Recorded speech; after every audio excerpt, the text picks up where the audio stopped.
Today's lesson is going to introduce a theorem that says if two chords intersect inside in the interior of a circle, then the measure of the arc is 1/2 the sum, or the measure of the angle is 1/2 the sum. So the intercepted arc is 80 and the intercepted arc is 40. So what we're going to do is we're going to add those two together, which gives us 120, and then half of 120 is 60.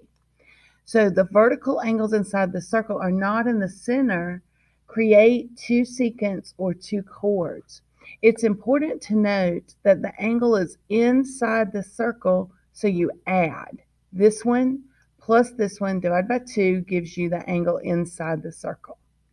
The next example is the same kind of thing, except this time our arc is 190 and our other arc is 54. The first step in being able to solve this problem is figuring out where the angle is. The angle is inside, so we're going to say 190 plus 54 divided by 2, which gives us 122. Now, this angle with the question mark is 122, as well as this angle K. It should also be noted that LAK would be 180 minus 122, because that's a straight line.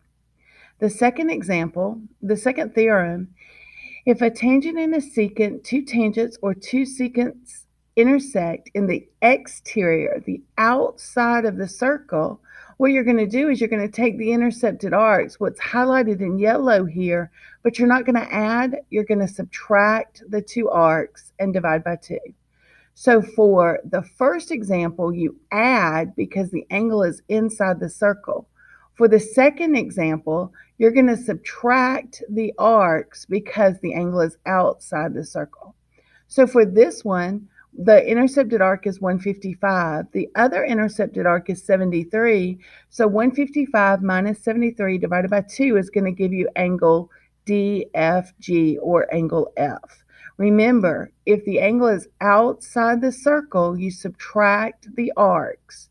If the angle is inside the circle, you add the arcs.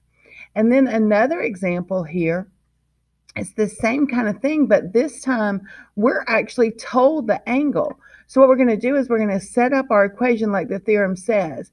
Angle V is equal to arc TW minus WU. So that means 36 minus 1 minus 83 divided by 2 is going to give you 66. So then we do some algebra, multiply by 2, go ahead and simplify, and we get x equals 6. Now, the question could ask you a lot of different things. The question could ask you, what is TU? Therefore, you would take 6 and plug in. This question asks you just for x. And then the last example is one like the first example, but this time we know the angle. So what we're going to do is we're going to say 120 is equal to the sum of the intercepted arcs divided by 2. Go ahead and multiply by 2 to both sides, get rid of our denominator, and then solve for x. X is 10. Remember that if the angle is inside the circle, you're going to add and divide by 2. If the angle is outside the circle, you're going to subtract and divide by 2.